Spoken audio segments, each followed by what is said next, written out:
हाँ जी, welcome students again. हमने जो पिछले टॉपिक में किया था कंपनी लॉ का लिफ्टिंग द कॉर्पोरेट व्हील, हमने किया था इसका मीनिंग क्या होता है, ये एक्चुअली में क्या होता है, इसका क्या मतलब है। फिर हमने इसमें कहा था कि दो सर्कमस्टांसेस, बेसिकली दो हेड्स के अंडर हमने सर्कमस्टांसेस को कंपाइल किया है, जिनमें हम ये जो कॉर्पोरेट व्हील है वो कोर्ट लिफ्ट करती है। तो बेसिकली फर्स्ट हमने बोला था कॉमन लॉ एक्सेप्शंस, जिसे जुडिशियल इंटरप्रिटेशंस भी कहा जाता है। Second is statutory exceptions. तो सबसे पहले हम बात करेंगे कॉमन लॉ एक्सेप्शंस की। कहते it is very difficult to enumerate all the cases in which court have lifted or might lift the veil. कहता जितने भी केसेस हुए अब तक जिनमें कोर्ट ने या तो व्हील को लिफ्ट किया है या लिफ्ट करने की कोशिश की है, उन सभी को डिस्कस करना बहुत मुश्किल है। The corporate veil has been lifted और passed by the court in the following cases. But यहाँ पर हमने कुछ पर्टिकुलर केसेस जो हैं वो डिस्कस किए हैं। The first is determination of character, यानी कंपनी का कैरेक्टर क्या है, कंपनी कहाँ की एक्चुअली कंपनी है, रजिस्टर जहाँ पर है वो वहीं की कंपनी है या किसी और कंट्री के लिए वो काम कर रही है। ठीक है, उसका कैरेक्टर डिटर्मिन करना। कहता है a company is not a natural person with mind और कॉन्शियसनेस। मतलब जो कंपनी है वो एक आर्टिफिशियल पर्सन है, वो नेचुरल नहीं है, ना ही उसके पास दिमाग है, ना ही वो कॉन्शियस है। But it may assume an enemy character. It may assume an enemy character when persons in effective control of its affairs are residents in any enemy country. कहता लेकिन हालांकि कंपनी आर्टिफिशियल पर्सन है, उसके बावजूद भी उस company को enemy company का कैरेक्टर का माना जाएगा, उसे अपना दुश्मन माना जाएगा अगर उसके जो पर्सन्स हैं, यानी उस कंपनी के जो मेंबर्स हैं, ठीक है, जिनके हाथ में कंपनी का कंट्रोल है, इफेक्टिव कंट्रोल जिन लोगों के हाथ में है, अगर वो लोग हमारी कंट्री की किसी एनिमी कंट्री के लोग हैं, ठीक है, वहाँ के रेजिडेंट हैं और वो उस कंपनी के मेंबर्स हैं, तो फिर उस कंपनी को अपना एनिमी कंपनी माना जाएगा। मैंने आपको प्रेजेंट एग्जांपल इसमें दिया था चाइना का, कि इंडिया में जितनी भी चाइनीज़ कंपनी है, हालांकि वो कंपनीज रजिस्टर्ड इंडिया में है, लेकिन उसके जो मेंबर्स हैं, उसका जो बेसिक कंट्रोल है वो चाइनीज़ पर्सनस के हाथ में, चाइनीज़ लोगों के हाथ में है। ठीक है, और इसका मतलब अगर उसके जो मेंबर्स हैं वो चाइनीज़ हैं, तो इसका मतलब जो उस कंपनी का रेवेन्यू है वो कहाँ जाएगा, चाइना के पास जाएगा। सिर्फ रेवेन्यू ही नहीं बल्कि हमारी कंट्री की इंफॉर्मेशन भी कहाँ जाएगी, चाइना के पास जाएगी। और प्रेजेंटली चाइना और हमारे बीच में, इंडिया के बीच में बहुत प्रॉब्लम चल रहा है। ठीक है, तो दैट्स वाई जितनी भी कंपनी जो इंडिया में है, जो रजिस्टर्ड बेशक इंडिया में है, लेकिन जिसके मेंबर्स जो हैं वो चाइना के हैं, वो सारी की सारी प्रेजेंटली हमारे लिए एनिमी कंसिडर की जाएंगी। ठीक है, इसमें जो हमारे पास केस दिया है वो केस हुआ था Daimler company limited versus continental tyre and rubber company limited. एक प्राइवेट कंपनी थी जिसे इंग्लैंड में इनकॉर्पोरेट किया गया। इस कंपनी का पर्पस क्या था, मोटर टायर्स को सेल करना, selling the motor tyres manufactured in Germany by a German company. यानी जर्मनी कंपनी थी एक, जर्मन में वो ये टायर्स मैन्युफैक्चर करती थी, और ये जो इंग्लैंड में कंपनी इनकॉर्पोरेट की थी प्राइवेट कंपनी, वो इस जर्मनी की कंपनी में मैन्युफैक्चर किए हुए टायर्स को सेल करने का उनका बेसिक पर्पस था, मेन पर्पस था। ठीक है, The German company held the bulk of the shares in company C। ये जो इंग्लैंड में प्राइवेट कंपनी थी, जर्मन की जो कंपनी थी जो टायर मैन्युफैक्चर करती थी, उनके पास उस कंपनी के बल्क में शेयर्स थे, मतलब मैक्सिमम 90% शेयर्स जो थे वो जर्मन की इस कंपनी के पास थे। ठीक है। And all the directors were Germans, जितने भी डायरेक्टर्स थे सारे जर्मन के थे और जर्मनी के ही रेजिडेंट थे, ठीक है। फर्स्ट वर्ल्ड वॉर के टाइम पे ये जो कंपनी थी, सी कंपनी थी, इस कंपनी ने इंग्लैंड की गवर्नमेंट से अपने ट्रेड डेट्स के लिए क्लेम किया, ठीक है। जो उनके डेट्स थे उसके लिए क्लेम किया, कोर्ट में केस किया, लेकिन हाउस ऑफ लॉर्ड ने डिसीजन दिया कि जो कंपनी है, ये जो प्राइवेट कंपनी है, कंपनी सी, ये इंग्लैंड की कंपनी नहीं है। हालांकि इसका इनकॉर्पोरेशन इंग्लैंड में हुआ, बट इसके डायरेक्टर्स, इसके मेंबर्स सारे के सारे जर्मनी के रेजिडेंट हैं। दैट्स वाई ये कंपनी हमारी एनिमी कंपनी है। अगर हम इनके डेट्स इन्हें पे करेंगे तो ये रेवेन्यू कहाँ जाएगा? हमारे पास से तो पैसा चला जाएगा, लेकिन जर्मनी के पास चला जाएगा। जर्मनी हमारे कंपैरिजन में स्ट्रॉन्ग हो जाएगा, वो इस पैसों से वेपन्स परचेज कर सकता है और हमारे अगेंस्ट इस्तेमाल कर सकता है। इस वजह से उस कंपनी को जो है वो एनिमी कंपनी कंसीडर किया गया, ठीक है। तो इस तरह से हम कंपनी का कैरेक्टर कंसीडर करते हैं। वॉर के टाइम पे अगर कोई कंपनी है जिसका इनकॉर्पोरेशन कहीं और हुआ है और उसके मेंबर जो हैं उसकी एनिमी कंट्री के रेजिडेंट हैं, तो उस केस में उस कंपनी को भी एनिमी कंपनी ही माना जाएगा। Where company is a sham, जहाँ पे कंपनी फ्रॉड है, छलावा है, धोखा है, झूठ है। The court will lift the veil where the company is a mere cloak और sham, that is where the device of incorporation is used for some illegal or improper purpose। कहता है जब कोई कंपनी किसी इलीगल पर्पस से या किसी गलत मकसद के साथ इनकॉर्पोरेट की जाती है, उस टाइम पे कोर्ट जो है इस व्हील को लिफ्ट कर देता है, क्योंकि कंपनी कभी भी अपने आप इनकॉर्पोरेट नहीं हो सकती है, उसे उसके मेंबर्स या ओनर्स ही इनकॉर्पोरेट करते हैं। और अगर गलत पर्पस के लिए कंपनी इनकॉर्पोरेट की गई है तो वो धोखा है, वो झूठ है, छलावा है, ठीक है। यहाँ पे उसने एग्जांपल दिया, where a person borrowed money from a company, एक व्यक्ति ने किसी कंपनी से पैसा बोरो किया, ठीक है, and invested in 3 different companies. Example लेते हैं हम लोग। फॉर एग्जांपल ए पर्सन है, ठीक है, उसने एक कंपनी से, एक पर्सन है, ठीक है, इसने एक कंपनी से मनी बोरो की, बोरो करके उसने क्या किया? इन्वेस्ट कर दिया 3 कंपनीज में, एक्स, वाई एंड जेड। ये 3 कंपनीज थी, इन तीनों कंपनियों में ये पैसा जो है उसने इन्वेस्ट कर दिया, ठीक है।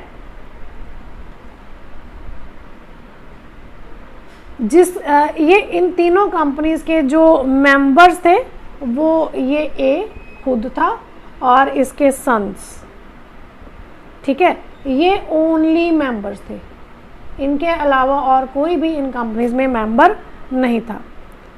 The lending company was permitted to attach the assets of all the 3 companies as they were created to hoodwink the lending company. कहता ये जो लैंडिंग कंपनी थी, ये कंपनी जिनसे ए ने बोरो किया था, इस कंपनी ने इस व्यक्ति के अगेंस्ट केस फाइल किया कि ये जो कंपनीज क्रिएट की गई हैं ये कंपनीज कोई कंपनीज नहीं है, क्योंकि ये ए और उसके बेटों ने ही क्रिएट किए हैं, मेरे से पैसा लेकर उनमें इन्वेस्ट कर दिया, ये मुझे मेरा मनी लौटाना नहीं चाहते हैं। तो इस वजह से ये दोनों एक ही हैं, इनका जो व्हील है वो लिफ्ट किया जाए और इन कंपनीज में जो भी एसेट्स इन्वेस्ट की गई हैं वो इस लैंडिंग कंपनी को हैंड ओवर की जाए। यानी ये लैंडिंग कंपनी जो है इसकी एसेट्स के ऊपर अपना राइट चाहता था और कोर्ट ने इस कंपनी की फेवर में डिसीजन दिया, ठीक है।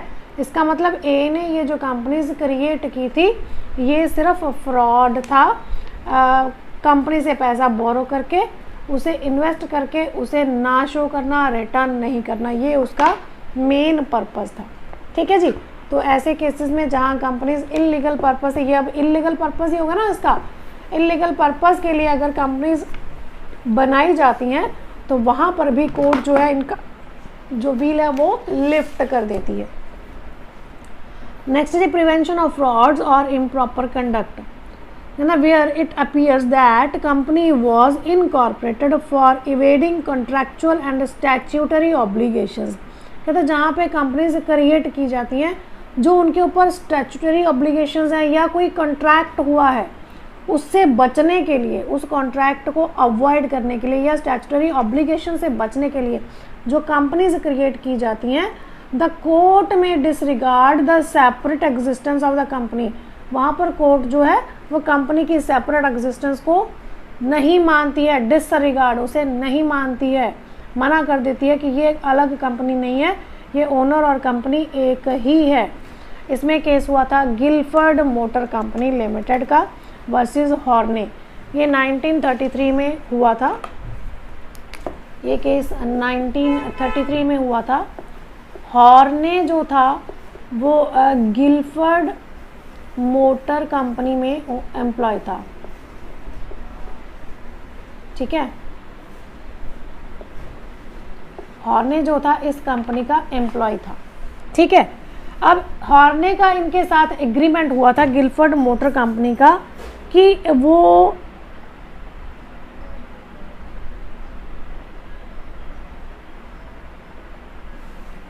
जो है वो इस कंपनी के जो कस्टमर्स हैं, गिलफर्ड मोटर कंपनी के जो कस्टमर्स हैं, उन्हें कुछ सर्टन पीरियड के लिए, सर्टन पीरियड, पर्टिकुलर पीरियड के लिए इन कस्टमर्स को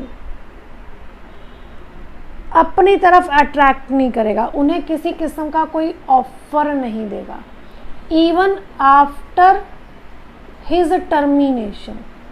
अगर वो नौकरी से निकाल दिया जाता है या नौकरी छोड़ देता है गिलफर्ड मोटर कंपनी की, उसके बावजूद भी वो इनके कस्टमर्स को अपनी तरफ नहीं खींचेगा।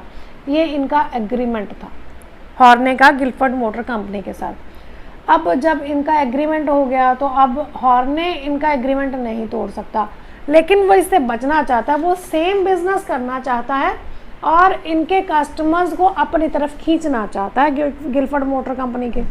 उसने क्या किया, हॉर्ने ने कंपनी छोड़ दी, उसका टर्मिनेशन हो गया। आफ्टर हिज टर्मिनेशन उसने एक कंपनी क्रिएट की, उसने एक कंपनी क्रिएट की। इस कंपनी के एक कंपनी हॉर्ने ने आफ्टर टर्मिनेशन एक कंपनी इनकॉर्पोरेट की जिसके दो मेंबर्स थे, एक उसकी वाइफ और दूसरा उसका सन, ठीक है, मेंबर्स कह लो या शेयर होल्डर्स कह लो, ठीक है, एक उसकी वाइफ और एक उसका सन, ये दो लोग ही इस कंपनी के शेयर होल्डर्स थे, ठीक है जी। और जैसे ही कंपनी इनकॉर्पोरेट हुई तो इन्होंने गिलफर्ड मोटर कंपनी के कस्टमर्स को ऑफ़र भेजना शुरू कर दिया, ठीक है, ऑफ़र भेजना शुरू कर दिया। किसे? ये जो गिलफर्ड मोटर कंपनी के कस्टमर्स थे उन्हें ऑफ़र भेजना शुरू कर दिया अपने बिजनेस के लिए, अपने जो कोटेशंस थी वो इनको भेजना शुरू कर दिया। जब गिलफर्ड मोटर कंपनी को पता चला कि हॉर्ने ने हमारे साथ इस तरह से हमारी कॉन्ट्रैक्ट से बचने के लिए इस तरह का कोई कंपनी बनाया है, तो उन्होंने कोर्ट में केस किया। तो वहाँ पे कोर्ट ने डिसीज़न दिया गिलफर्ड मोटर कंपनी की फेवर में कि हॉर्ने ने इनके साथ एग्रीमेंट किया था, उस एग्रीमेंट से बचने के लिए उसने ये एक कंपनी क्रिएट की जिसके सिर्फ दो ही शेयर होल्डर्स थे, उसकी वाइफ और उसका बेटा। इसका मतलब ये जो हॉर्ने ने कंपनी क्रिएट की थी एक्चुअली में ये दोनों एक ही हैं, इनके बीच कोई भी व्हील नहीं है, कोई भी कर्टन नहीं है, they are equal, Horne and company are the same, ठीक है। तो इस वजह से इनके बीच से कोर्ट ने जो कर्टन था, व्हील थी, वो लिफ्ट कर दी, इन्हें एक मान लिया गया। गिलफर्ड मोटर कंपनी को हॉर्ने की वजह से जो भी नुकसान हुआ था उसके लिए उसे पेनल्टी लगाई गई कोर्ट की तरफ से, ठीक है जी। तो इस तरह से हम कह सकते हैं कि फ्रॉड से या इम्प्रॉपर कंडक्ट के लिए अगर कोई कंपनी क्रिएट की जाती है तो वहाँ पे जो कोर्ट है वो कंपनी की डिस्टिंक्ट आइडेंटिटी को डिसरिगार्ड कर देती है, मानने से इनकार कर देती है, ठीक है जी। नेक्स्ट है where the company is acting as an agent of shareholders, जहाँ पे कंपनी किसी के शेयर होल्डर्स के तौर पे काम करती है।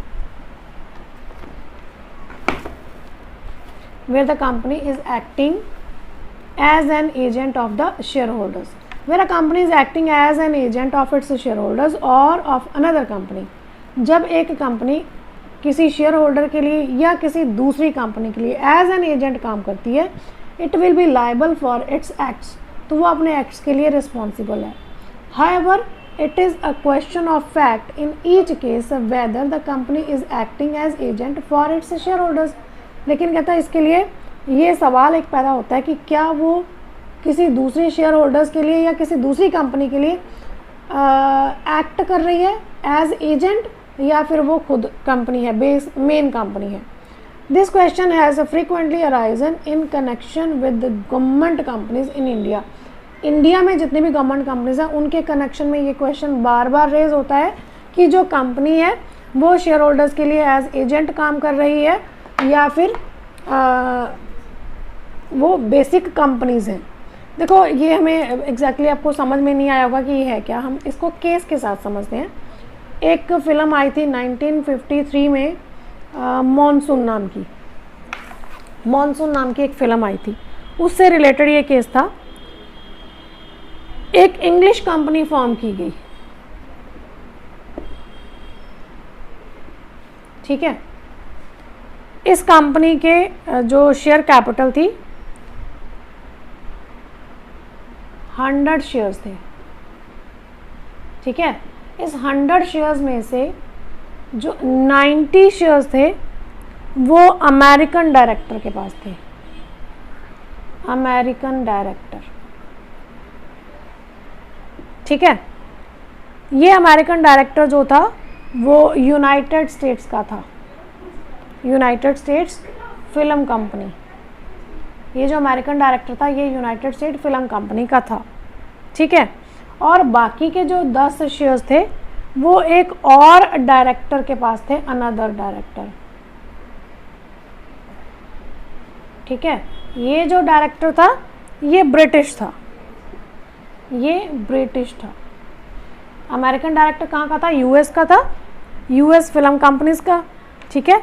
और ये जो दूसरा डायरेक्टर था जिसके पास 10 शेयर्स थे वो ब्रिटिश का था, ठीक है. फिल्म बनी, फिल्म बनने के बाद ये जो इंग्लिश कंपनी थी इन्होंने फिल्म बनाई, प्रोड्यूस किया. उसके बाद सवाल ये उठा कि ये जो डायरेक्टर था इसने कहा कि ये जो मॉनसून है ये ब्रिटिश कंपनी की फिल्म है, ये मॉनसून जो फिल्म है ये ब्रिटिश कंपनी की फिल्म है, तो इसका जितना भी रेवेन्यू है वो ब्रिटिश कंपनी के पास जाना चाहिए, ठीक है. लेकिन कोर्ट में डिसीजन दिया अमेरिकन डायरेक्टर के हक में, क्योंकि ये अमेरिकन डायरेक्टर के पास कितने शेयर्स थे? 90 शेयर्स थे. मेन पावर किसके हाथ में थी? अमेरिकन डायरेक्टर के हाथ में थी, ठीक है. तो इसका मतलब ये जो फिल्म है ये इसकी ना मानकर अमेरिकन डायरेक्टर जो यूनाइटेड स्टेट फिल्म कंपनी का था उसकी मानी गई. यानी ये जो फिल्म थी मॉनसून ये यूनाइटेड स्टेट फिल्म कंपनी की फिल्म जो है वो मानी गई. इन्हें जिनके पास 10% शेयर्स थे इन्हें इस कंपनी का एजेंट या आप कह सकते हो माइनॉरिटी माना गया, ठीक है. तो इसका मतलब अगर ये डिसाइड कैसे होगा? नंबर ऑफ शेयर्स पे. अगर किसी के पास जो मिनॉरिटी है उसका राइट कम हो जाता है, जो मेजॉरिटी है उसके राइट्स ज़्यादा हो जाते हैं, ठीक है जी. तो इस तरह से जो फिल्म थी वो किसकी मानी गई? यूनाइटेड स्टेट फिल्म कंपनी की फिल्म जो है वो ये कंसिडर की गई. ये केस हुआ था 1953 में. आप नेट पे सर्च कर सकते हो.